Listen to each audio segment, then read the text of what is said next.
Hello, this is the RPG Crawler, and welcome to another RPG News Roundup, this time for January 13th, 2024, where each week I take a look back at the week in tabletop, computer, and console role-playing game news and bring you the highlights. As always, we will start with computer and console role-playing game news. It looks like Studio Rebel Wolves is looking to work on a new RPG. It includes developers from CD Projekt Red that had worked on Cyberpunk 2077 and The Witcher 3, or at least former CD Projekt Red developers. They're looking to build an ARPG of their dreams. It looks like it is to be officially entered into alpha, so it is well underway. Then, out of the blue, Pillars of Eternity got a random new patch. It looks like it'll fix a number of issues that have been outstanding in the game for years at this point. It looks like this patch's production is associated with the upcoming release of Avowed, which will, they hope, revitalize the series. Avowed will be a 3D kind of first-person game, but it's set in the same world as the Pillars of Eternity games, so there's that. It looks like a few new titles are coming to the Nintendo Switch Online service. This time, it includes the Game Boy Advance games Golden Sun and its sequel, Golden Sun: The Lost Age. I need to play those. I mean, I've played them in the past, but I've never got past like the first 15 to 20 minutes of them. I'm not a fan of JRPGs. I feel like I should do like an entire series where I just try out various JRPGs and see if I like them. Anyway, they will enter service on January 16th through the Nintendo Switch Online Plus expansion pack. Life Sim RPG Immortal Life is leaving early access on January 18th. Available for the PC, it has been in early access since April of 2022. The release version will include new quest lines, a roommate system, and the end of the story. Set in a fantasy world based on China, you play a member of a Taoist sect devoted to cultivation techniques. Action RPG Sandland from Bandai Namco is set for release on April 26th. It'll target the PC, PS4, PS5, and the Xbox Series X/S. It looks like it'll be available in standard, digital, and collector's edition versions. It is based on a manga of the same name from Akira Toriyama, set in a desert world where humans and demons alike suffer from a water shortage. Mushoku Tensei Jobless Reincarnation Quest of Memories looks like it's going to release in summer of this year. Targeted for the PC, PS4, PS5, and the Switch, it is a dungeon-crawling RPG based on the light novel series of the same name. It looks like the new Lords of the Fallen game will be getting a sequel, to be called Death of the Fallen, and it is planned for sometime in 2026. I guess the lesson here is, if you don't first succeed, try again. As for actual releases, Arcalen saw its release into early access. It is supposedly an open-world RPG with first-person dungeon crawling, tactical turn-based battles from a top-down perspective, party-based play, and a handcrafted world. Rage of Mechs was released into early access. It is a tactical RPG slash war game slash whatever, set in a world where teams of mechs fight each other in a post-apocalyptic wasteland. Now you command an entire team of mechs on various missions, in addition to multiplayer turn-based scenarios. Kingdom of Athen, Crown of the Champions, is a medieval fantasy survival party-based action RPG. It includes various crafting mechanisms, spell abilities, magic, dungeon crawling, and more. It looks, however, like it is in a pretty rough state right now. From what I'm seeing of the reviews, it used to be better, and then they kind of messed it up before launch. But we'll see if that gets fixed. Project Coreward is supposedly a sandbox RPG slash space sim. It involves an open-world exploration of various stars and planets where you face off against foes, build your ship, recruit and train your crew, and confront the unknown. Sounds similar to another game. Let's see if it's any less boring. Buried Bones 2 is a turn-based tactical roguelike dungeon crawler, sequel to a mobile game. It appears to be more of the same. I only really mention it because while the translation and the mechanics of the first one were kind of rough, I did enjoy it when I played it. Only Society's Secret is supposedly an action role-playing game meant to be a casual, party-based game. It focuses on you defending the last stand of a town in a series of quests after a virus has overrun the world. The translation on this one's pretty rough too. I'm guessing that's what it's about from the description. Rogue Frontiers is apparently a casual, open-world survival RPG. A lot of these going on this week. Set in a handcrafted world, it has you exploring, crafting, trying to survive, all in a fantasy world. Another one that needs a fair amount of work, although it has potential. Finally, Grudge is a fantasy-based exploration survival sandbox MMO, it has you grouping with friends or going it alone to collect items, fight, explore, build, and so on. It is in early access, although very, very early access. I need to start doing Indie Game Friday again. Would anybody watch that? Because the reason I canceled it was because it wasn't getting any views. So if anybody would like to see me do Indie Game Friday again, let me know in the comments below. Anyway, onward towards tabletop role-playing game news. We'll start on a somber note. Industry luminary Janelle Jacquet has passed away. Jacquet's, whatever. Apparently from complications of Guillain-Barré syndrome. As an early developer, designer, and artist, Jacquet was responsible for a fair number of classics through TSR, Judges Guild, Chaosium, as well as various video games. Onward towards less somber and somewhat still disturbing news. It looks like Wizards of the Coast was caught using machine-assisted imagery in some of their Magic the Gathering marketing. They have had to retract an initial statement that just flat out denied it, and have expanded their prohibition on machine-assisted generator tools beyond simple core products. It's interesting to see how they actually intend to enforce this, especially as such tools are more and more integrated into the creative process. Onward, from that commentary, it looks like Troika role-playing game now has its core rule set available for free on the Troika RPG website. It can be browsed on their website or acquired by signing up to their newsletter.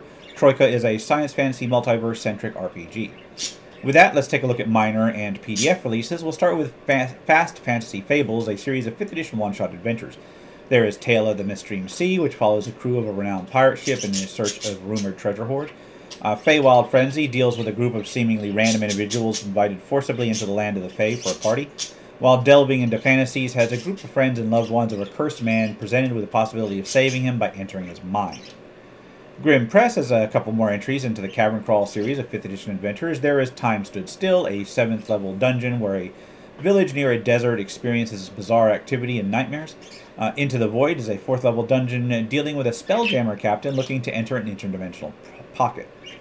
Legendary Games has The Dragon's Hoard issue 38 as a 5th edition magazine. This one includes 15 new magic items, 2 new class options, 15 spells, and some monsters. And as usual, the birds are going insane. I gotta figure out a way to do this. As soon as this cold snap is over, they're gonna be in another room. I just don't want them to freeze out there. They're little birds, and it's getting cold. Anyway, Heirlooms Unearthed is a 5th edition sourcebook that serves not only as a collection of items, but as a collection with a story. Each item has a narrative hook around it designed to make characters feel distinct when they get them. The Coming Storm is an exploration-driven 5th edition encounter with espionage themes revolving around a cult. Designed for level 4 adventurers, it draws heavy inspiration from Batman Begins. The Broken Tower, The Gem and the Giant, is a 5th edition adventure for levels 3 to 5. It involves a moorland where a broken tower and a sleeping giant begin to stir unease. Altars of Destiny, The Verdant Sanctuary, is a 5th edition temple delve. It serves as a prelude to Altars of Destiny, 10 medium temple delves, offering a sneak peek into an adventure, into the source of adventures that will lie in the main series. Factory of Lights is a one-shot horror adventure for 5th edition. It deals with a town lit by lanterns made by glowing metal, where a mysterious series of murders has occurred, and the coroner asks for help. Satzija's Darkest Charms is a 5th edition and system-neutral offering revolving around a charm maker, Merfolk. It includes NPC lore and a romance system to deal with them. Beyond the Mycelium is a fungus-based 5th edition one-shot. It involves a group of Myconid adventurers, yeah, you get to play Myconids, who seek to move beyond the Mycelium to figure out how to overcome some mining collapses. Sunakawa from CZ RPG is a one-shot and location for 5th edition. It offers a ready-to-use location and a sandbox-style quest with a location, encounter, stat blocks, battle maps, and so forth. Arcadia, the Greek setting for 5th edition Anniversary Edition, collects the setting and player's handbook, as well as the Fate of the Oracle adventure, all focused around the setting inspired by the history and myths of ancient Greece. It looks like they've taken an already released product, cleaned them up, and presenting them all in one group.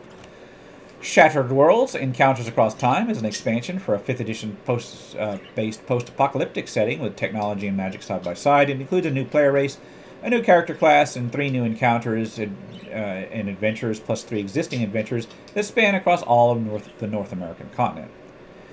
Eldritch Horror Monsters is a collection of 38 5th edition monsters, along with illustrations, stat box, lore, and pre-made tokens. And I'm hesitant to even call it that because it says it's one of those ones where it says one name on the title, one name on the book graphic, and then one name in the description, and it's like all different. Anyway, Monsters is a guide to various fantasy monsters, offering a collection of material for 5th edition that can be used as adversaries or allies. Anansi's Gift of Magic is a 5th edition supplement with 70+ magical items, from simple trinkets to arcane artifacts with opportunities for wonder and excitement in your game. I mean, I would be disappointed if they didn't.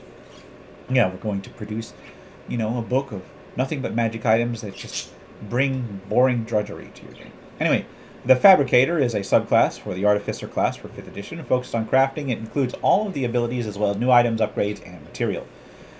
Gaming Brew has a few offerings. There is a 5th edition subclass, Path of the Dragon Fury, for the Barbarian. It lets Barbarians draw strength from Draconic Blood. They also have Gaming Brew Tomes, subclasses of 2023. It is a bundle of 44 5th edition subclasses they produced in 2023. Flawless Walrus has another set of subclasses for Souls of Drevlin. There's the Night Warden Artificer, the College of the Carnival, Eidolon Wizard, and Circle of the Bone Reader. RPG Gamer has some offerings in their Modern Horror classes for 5th edition. There is the Occult Scholar, the Urban Survivalist, Private Detective, and Police Officer, each is what it says on the tin. I believe they had some variations on Vampire. I didn't get the link because I saw it come up just as I sat down to record, but they've got variations for Vampires for 5th edition, Dragon, Bane, and I think Shadow Dark, if I remember right. I'll have to actually write it down next time I see something pop up right before I sit down and record. Anyway, Haven's Peak Games has a few entries into the Chuck Derwin series. Each one is a treatise on a different terrain type, offering overland travel and exploration options, battle maps, and environmental rules, as well as random encounters. There is the Salt Marshes, or the Wetlands, the Mountains, and the Badlands. Extra credit and deeper mysteries for Advanced 5th Edition includes new archetypes for the Scholar and Witch classes, 24 new feat chains, guidelines for upgrading and building strongholds, as well as alternate set of rules for firearms and expansion to the Witch spell list. Anyway, if you like witches for Advanced 5th Edition, there's also Toil and Trouble, the Kitchen Witch archetype, and Hearth Magic. It's another offering for Advanced 5th Edition, of course, expanding a new archetype for witches and a new Hearth School of Magic with 20 spells and 9 magic gardens. Professionalism. Greyhaven Studio has a few offerings for Shadow Dark. There is the Hallowfell campaign setting, a campaign setting designed around a dreaded realm, dark and gloomy world created by a rift that sliced through several planes of existence and melded them inside of a material world. Gee, that sounds familiar. There's also the Forgotten Tower, an adventure for the Hallowfell setting, suited for level 0 characters. It deals with an abandoned tower covered with roots and vines and foliage in a sunken forest. Finally, they have a monster folio for Hallowfell, which details over 240 creatures with stat blocks designed for use with Shadow Dark. Elven Tower has Dungeon Vault Magazine number 41, a magazine for Shadow Dark that compiles adventures, lore, cartography, and other useful goodies. Dark Places of the Mind is a psionic supplement for Shadow Dark. It includes the Mind Mage class, talents, titles, psionic powers, and psionic items. The Crypt of the Mad Alchemist is a gauntlet for Shadow Dark RPG designed for 16 0-level characters. It involves a village that has fallen to a caustic slime that has crawled from the forest. Now, the villagers must head down into the depths of the Mad Alchemist Crypt for an attempt to find answers. Populated Hex Monthly issue number 29 is an offering for old school essentials and similar OSR systems. This one features a shrine to a nature guide which has recently been despoiled by a corrupted nature spirit. Arkenstone Publishing has two offerings from the Coupe de Main World Book Partials. They are excerpts for campaign notes for an old school D&D setting. First is a sort of cultivation magic system, then there's one regarding a name level offerings. Dungeon of Batica is an adventure in Filbar, built for a podcast. It is a part of 3 adventures. This one is designed for new first level characters and sends them underground in search of an old dungeon. Black Oath has Demonic Issue 2, another entry into their Sacrifice Focus zine. I've got the first one. I never got around to reviewing it. I need to review it. I've got like 16 things to review. I need to review something every single week for the rest of the year, because I think I'm going to keep getting things at this rate. Anyway, this one includes a new starting occupation, the Arcanist, which finally introduces playable spellcasters, as well as a new Apostle, rules for serving darkness, and a scenario. Maze's Fantasy Role-Playing Module 18, The Folly of Isrid, is a module that involves a scout who has failed to report back to camp, and who is valuable enough and you've invested enough in that it merits a rescue mission. Dark Age of Man role-playing game book is a minimalistic, fantastic, Dark Age improvisational role-playing game. It is meant to be player-focused, with the presenter serving to narrate the setting, NPCs, and the world as response to character actions, which, isn't that like every RPG? Jeez. Anyway. Restless is an adventure. I guess this just means that they're trying to make it so that you, like, don't prepare anything, you just react, which I guess is a little bit different. Anyway, Restless is an adventure for basic role-playing. It includes 3 major locations, various NPCs, a dungeon of a necromancer and his minions, and deals with a city where there have been murders and abductions leading to talk of dark sorcery. Katanas and Kimonos, Adventurers in Anthology 2 is a set of three new one-page scenarios for Katanas and Kimonos. Each requires minimal prep while being very open-ended. Cubicle 7 has Warhammer 40,000, Wrath and Glory, Eldari Inheritance of Embers. It is a sourcebook for the Eldari, with information for both players and game masters. It includes our history, dozens of new archetypes, detailed frameworks, equipment, NPCs, and more. Green Ronin has Trades of the Expanse Journalist. Each entry details an occupation for the Expanse RPG, that's a sci-fi RPG based on the Expanse series, this time covering the journalist occupation. Rig is a single-player Souls-like mech-based tabletop role-playing game. You play a dead core, which is a mech which has been reclaimed and murdered over and over again. In a dark science fiction wonderland, you fight enemies, rigs, and alien husks, get new equipment, and then try to progress through distinct areas of recombinant Earth, which sounds like an interesting... I might actually have to take a look at that one. Anyway, Mutation RPG Core is a Wild West sci-fi adventure game in the post-apocalypse. It uses 3d6-based dice pool system and a sci-fi western post-apocalypse on Earth. Onyx Path has Across the Eight Directions, a source book for Exalted RPG. It looks like it provides details about locations throughout creation with their histories, cultures, governments, religions, and more. This introduces new settings and expands familiar ones. Godsend Agenda Pantheon is an expansion for the Godsend Agenda, a game of postmodern mythology. It offers information on factions, 12 new pantheons, and over 60 new characters. Girls Gone Vampire Gilded is a sourcebook for Girls Gone Vampire that covers elder vampires. It details the domains of the old world, especially the three cities, Casablanca, Amsterdam, and Damascus. Finally, there is the Focused Archetype for Everyday Heroes. This one offers a new concept that lets you replace an attribute-based archetype with one more focused on talents. You lose some flexibility in exchange for focusing on particular class choices. And with that, we'll dive into RPG crowdfunding campaigns. Remember that contributing to a crowdfunding campaign should be done on your own risk. Doing so with no guarantee of even receiving a product mentioned here is not an endorsement, but it is for informational purposes only. I really didn't see any crowdfunding for computer and video game RPGs this week, so we'll dive right into the tabletop crowdfunding. Dark Wizard Games is looking to fund Maximum Mayhem Dungeons number 8, Funhouse of the Puppet Jester. Like many of their offerings, it will be available in both 1st edition as well as 5th edition versions. And I've still got I've got an adventure of theirs that I'm working on a review on right now, so that'll probably actually be my next one. Anyway, this one's suited for levels 5 to 10. It features a hill under a permanent spell of midnight and is topped by a shimmering neon funhouse dungeon. Pyramids of Power, a Pennyblood Adventures presents adventure, will be a 5th edition adventure featuring an ancient Egyptian theme. It has adventurers drawn into a world where ancient magic and mythology intertwine, where they try to recover the lost relics of Osiris and Horus. Adventure Ripples is looking to fund One-Shots of Ethelon. Volume 7 is a 5th edition one-shot collection of 4 adventures, this time focused on stories of the past. Then there's Time Trek Dino Dystopia. It is a 5th edition one-shot for level 7 characters that features time traveling.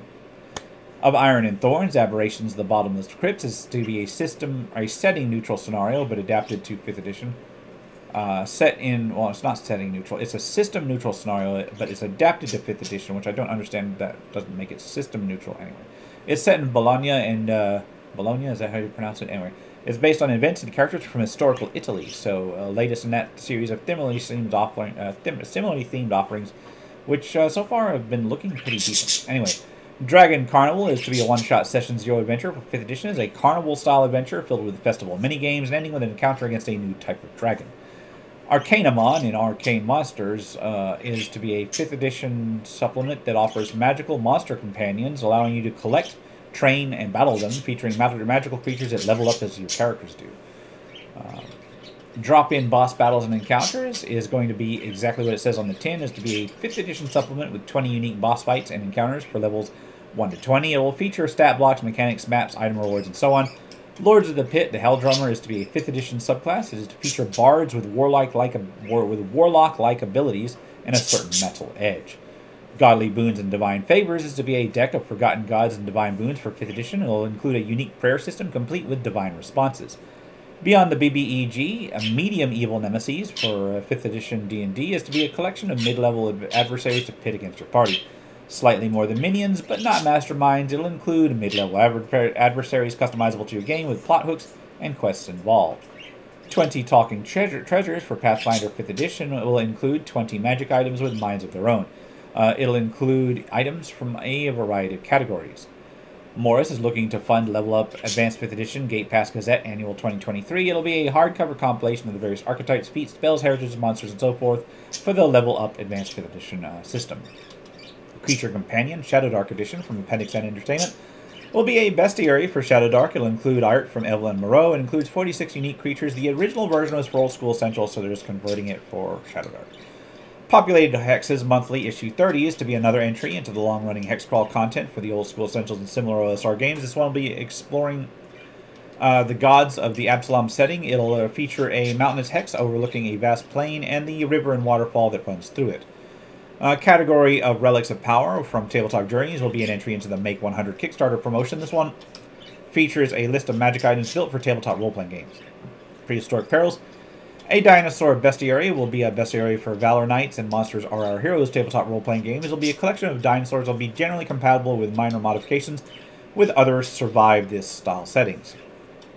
Tomb of a Thousand Doors will be a third-party Mouse Rider mega dungeon, a complete campaign setting for Mouse Rider featuring a forgotten stronghold of a Mad Mouse King. The Magical Land of Yeld 2nd Edition is to be a new edition of an all-ages fantasy role-playing game meant to refine and polish the easy-to-learn Yeld rule set. It'll offer new jobs, new art and lore, new monsters, and other quality-of-life improvements. Town Builder looks like it's going to be a collection of 50-plus unique drop-in businesses and trades for fantasy role-playing games. Some will be mundane, some magical, some in between.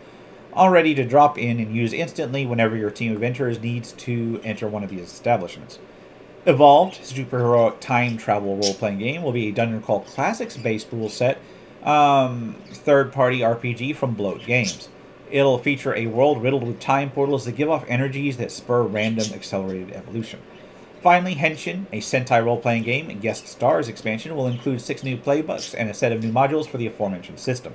And on that note, I'm going to wrap things up here. This has been the RPG Crawler with my RPG News Roundup for January 13th, 2024. As always, links will be below. If you like what you've seen, remember to leave a like, comment on your feedback, and subscribe for more RPG content.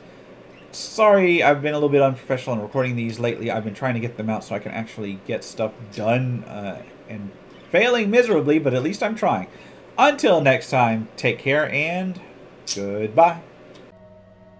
And if you are still watching, I would like to take the opportunity to thank my supporters, the top tiers of which are listed on the screen, without whose support I would not have been able to offer the variety of content that I have on this channel throughout the years. If you're feeling particularly generous and would like to join them, you can support the channel. There are a variety of options to do so. I have a Patreon, a Subscribestar, as well as channel memberships enabled. If you are not in a position to contribute, simply leaving a like, a comment, or sharing my videos are all wonderful ways to help the channel grow without spending a dime, and are all greatly appreciated.